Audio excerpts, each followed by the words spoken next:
who we are, the higher or greater aspect of the vessel of Yara, we greet you with so much love. Now, the vessel had questions about how a soul, so to speak, or a soul fractal actually pre-plans an experience or an incarnation, but we prefer to call this experiences. Now, first off, you must understand, and we repeat this over and over, that you have concurrently many different versions of yourself seeking an experience. Many, even within as such the same third density construct, so to speak. Now, but for ease sakes, we're gonna simply focus on one such fractal or soul fractal of yours, how you actually as such pre-plan your experience or incarnation, so to speak. Now, this actually starts when you go beyond the veil. Let us say when you leave the plane of as such physical and tangible third density existence, and you step as such beyond the veil of forgetting. You will as such, as many of you know, who will adopt your terminology, will have as such a life review.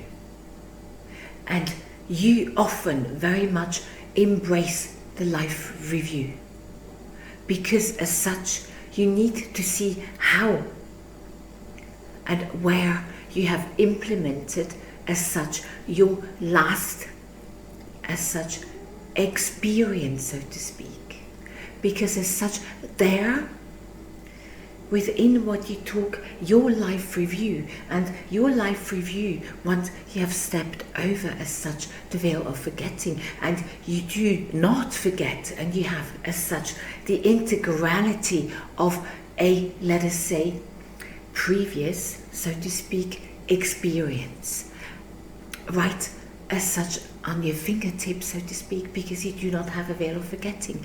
Now, your life reviews as such take on many different facets. Many, for ease sakes, imagine sitting in a movie theatre and having as such experience in all its integrality, as such play, so to speak. This makes it much easier. And as such, if you feel, inverted commas, bad about as such an experience within the experience, whereas you treated a fellow man or a fellow human being not from the highest good or the heart space, it's only you as such that attaches fear or guilt towards that. But let us say, as an example, in a particular experience that you just left behind, so to speak, you feel you lacked authenticity, you feel you lacked being true to yourself. You will as such try to pre-plan another experience where as such you can, in the interplay with as such other soul fractals, to reenact, so to speak, or re-experience rather, circumstances where you can as such try to be more truthful to yourself or more authentic, and not, for example, be governed by others, so to speak. So, after as such, and you must understand that beyond the veil there is no linear time. So, before you as such pre-plan a new experience, you will as such, inverted commas, go and look at various aspects that as such you picked out as such from your life review. For example, as such authenticity, or questions where he did not as such give the highest love or from the heart space, is often geared about these as such lessons, so to speak, but lesson has too much of a sort of scholarly thing attached. Because you view this with the utmost love. And if you want to condemn yourself, there's only yourself that is condemning a certain thing or a certain experience within the experience.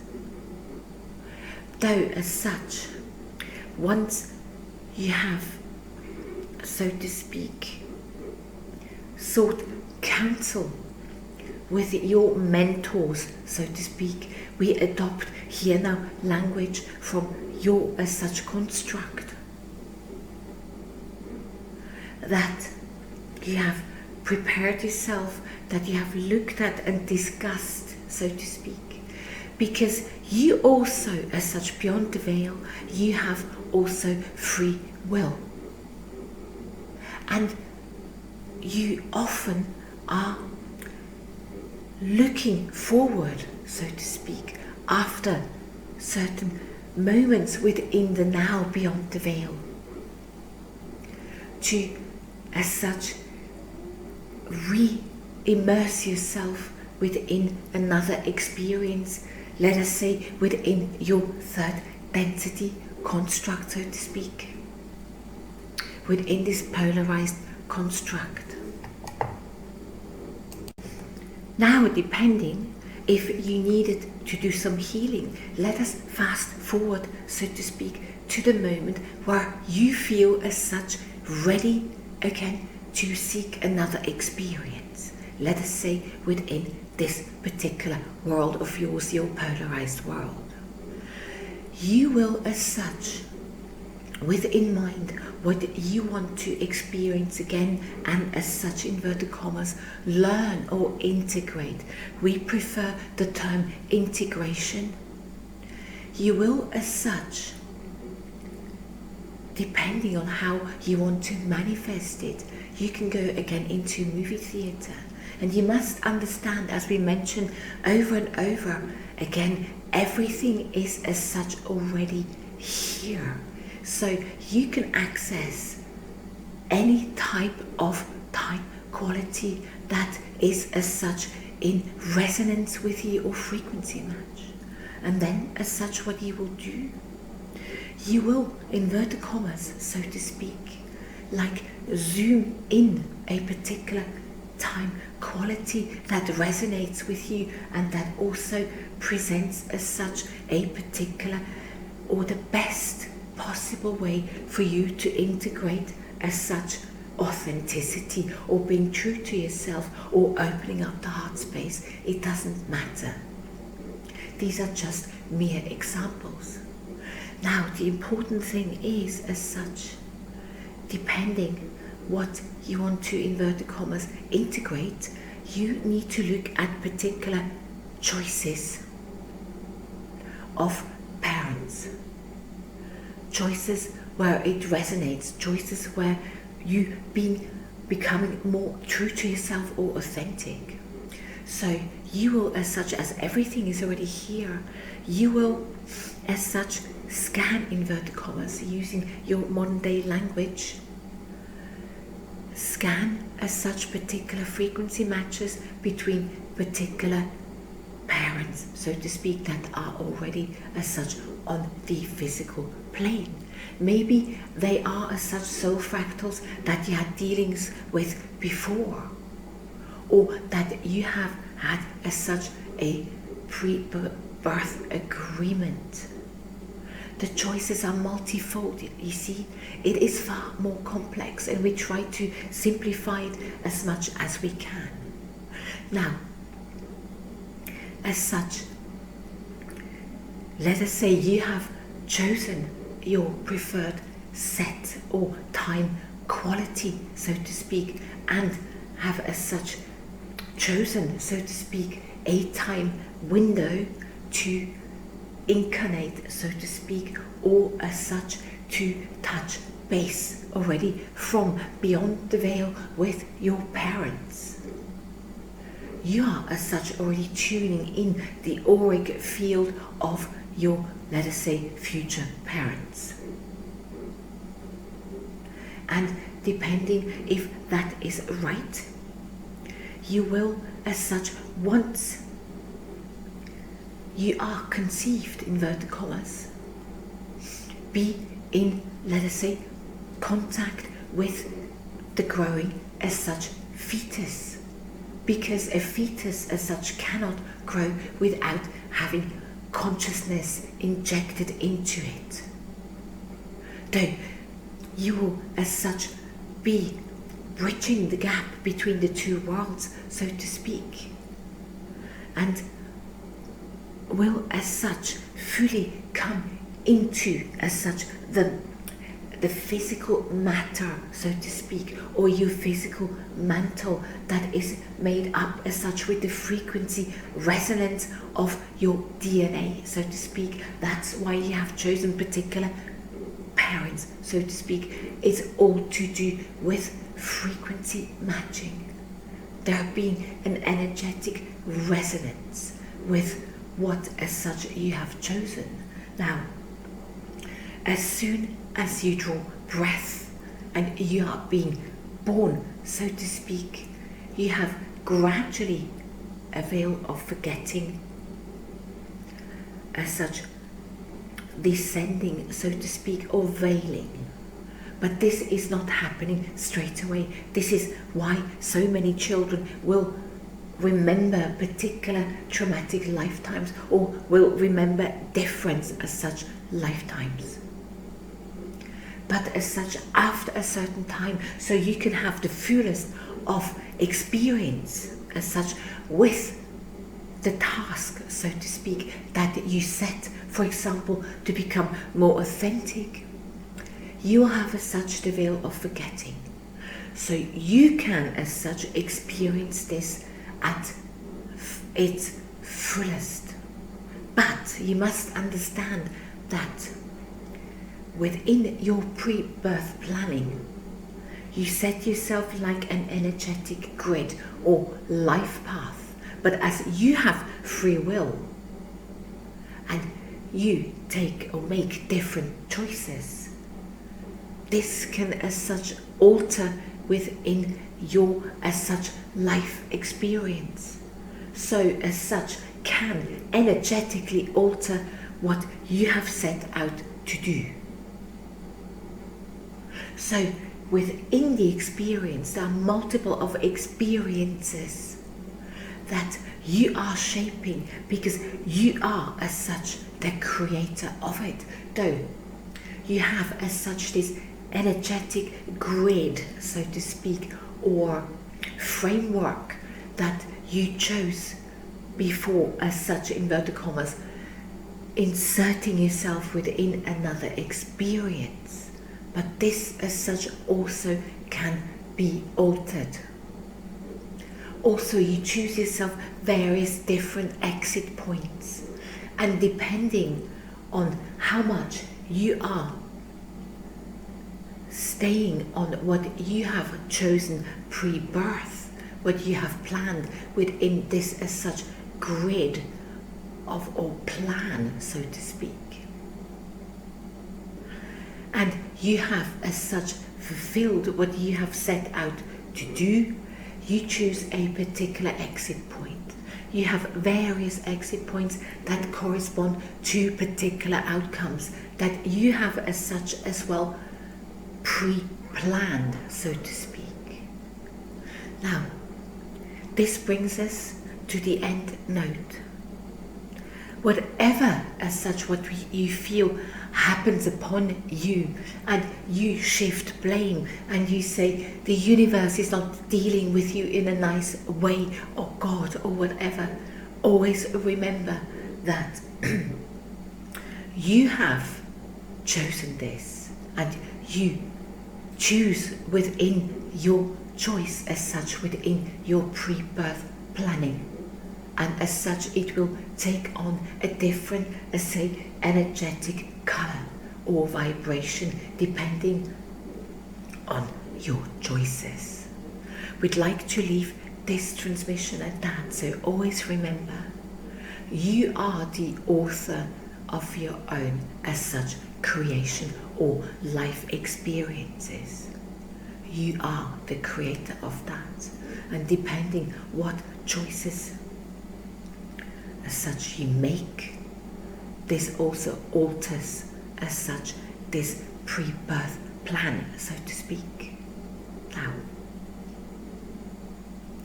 we'd like to leave it at that. We love you so much, as creation is love. We love you so much. Goodbye.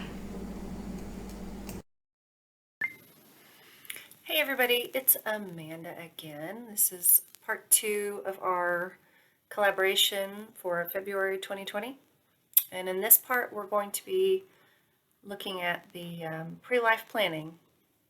And I'm not sure what information I'm supposed to deliver, so just trying to connect with the energy of Yara's. I never watch hers first, and she doesn't watch mine first, so we both do this blind, and then we see what kind of information we get all put together. And I'm not sure how the whoever is sort of orchestrating this and what information needs to come through. So I'm just gonna take a minute, take a breath. You can take a breath with me to see, set the intention to take what resonates, and anything else, just set it on the shelf for later, later consideration. So we'll see what kind of information needs to be delivered.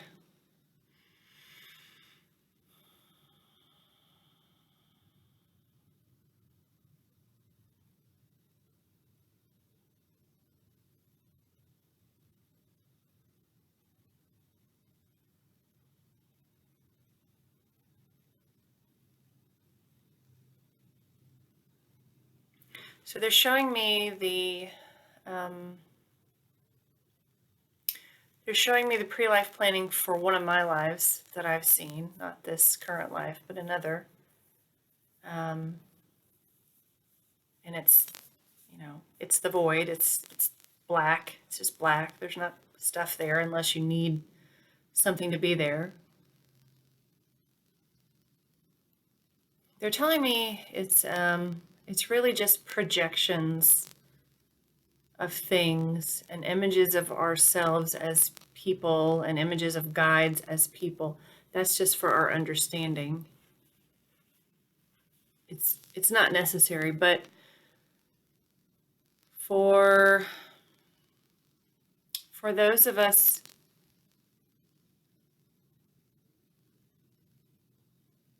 I think this is specifically for Lightworker star seeds, probably anybody watching this. When we first decide to come in and incarnate on Earth, then we sort of move to a level of it's like a different dimension or different sphere. So we move from wherever we were in the universe, dimensions, whatever, into this one that's closer to the vibration of the Earth dimension. And so that's why we start seeing ourselves as human, and we start seeing our guides as human, and we might see things like screens, things that are recognizable. The one I saw was my first Earth incarnation, pre-life planning. And there were no screens, because I guess I didn't have any experience with screens. And I saw those beings that I was going to interact with, like have contracts with or whatever on Earth. They were just light beings. They weren't, they're humanish shapes. Even the main person that I was going to work on the main, idea or concept for that life was a light being. My guide was not. He was human. He had a human form. He looked like a ancient Greek philosopher. And so they're saying, the reason that people's pre-life planning will look different depends on how many, which life is it the pre-life planning for. If it's the one for this and you've done 87 other pre-life plannings, if it's not your first one, then everything will be sort of humanish, and you might have TV screens, and you might have a library, you might have a computer that you look at to get the information. That's just for functionality. It's not something we absolutely need. Okay, so that explains why they can look very different. But the information you get is basically the same.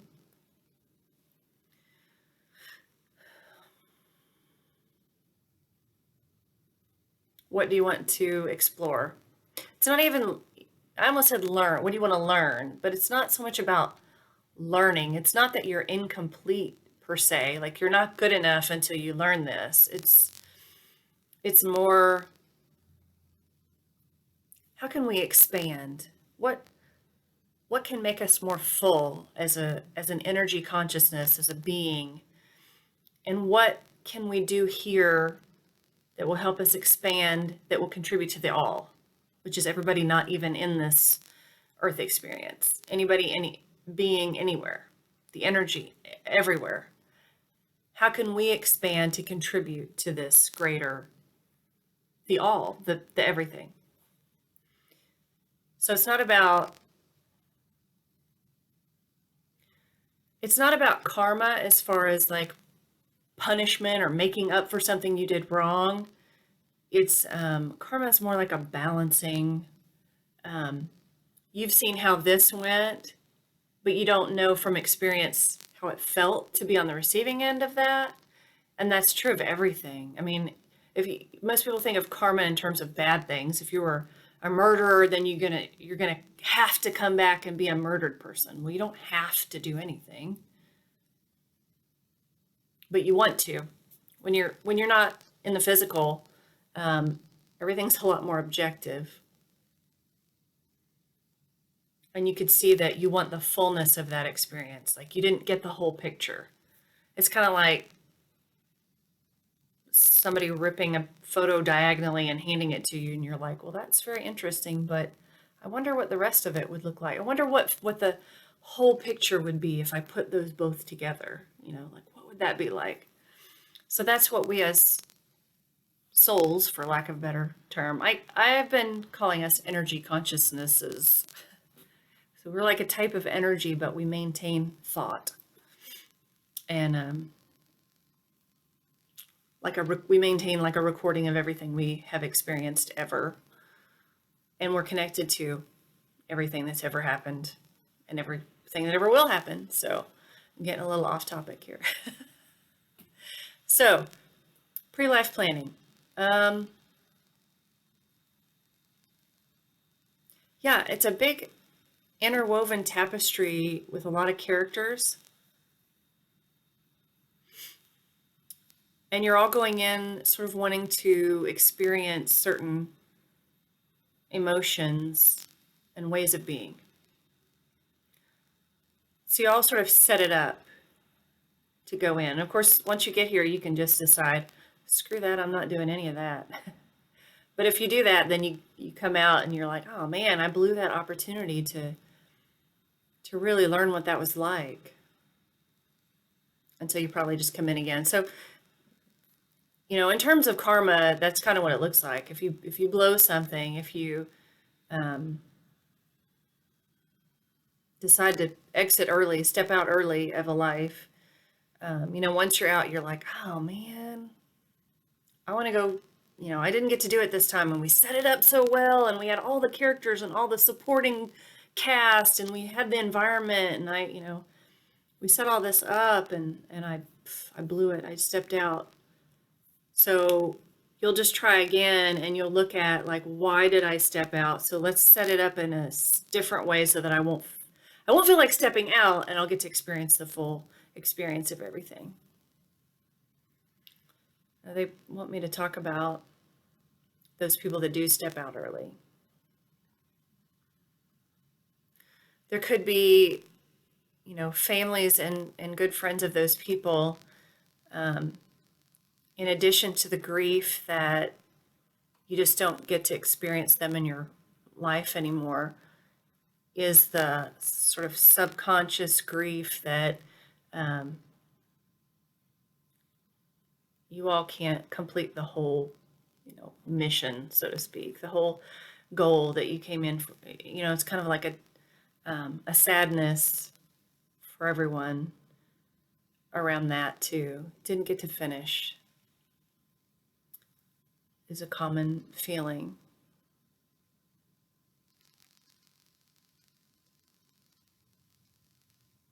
So basically, there's just so many different reasons you come in, and people plan their exit points, when they're going to die.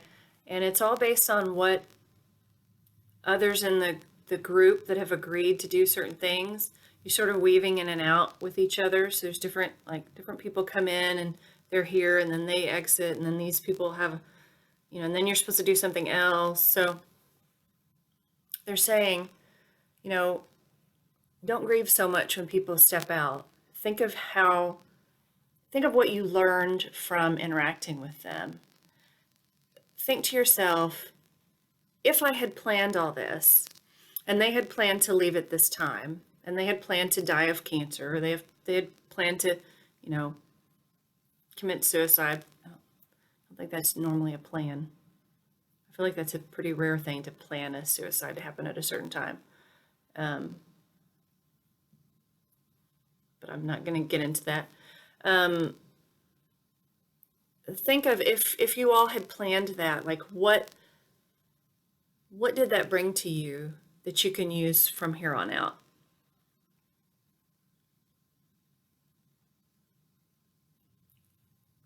It's 11 minutes already. I could go in. Quick personal story. So I had a life in which my sister died. She was murdered. And my plan for going into that life was, like, she knew it. She went into that life knowing she was going to be murdered. So this is not the only plan, but my plan for that life was to take from that you should really cherish the relationships you have. You should really be grateful for all the things you have. But in that life, instead, I sort of just, I didn't go that way. It didn't work out the way I planned. I still learned a lot, and it was still a successful life, but the setup on that one sort of didn't go the way I wanted. So, and I didn't look to see what came after that. That was just looking at my pre-life plan for that life. Anyway, so I hope that helped give you some information. I can't wait to see what YARA got. And I don't want to make this too long, or else you guys will be watching videos all day long. Anyway, have a great week. Much love.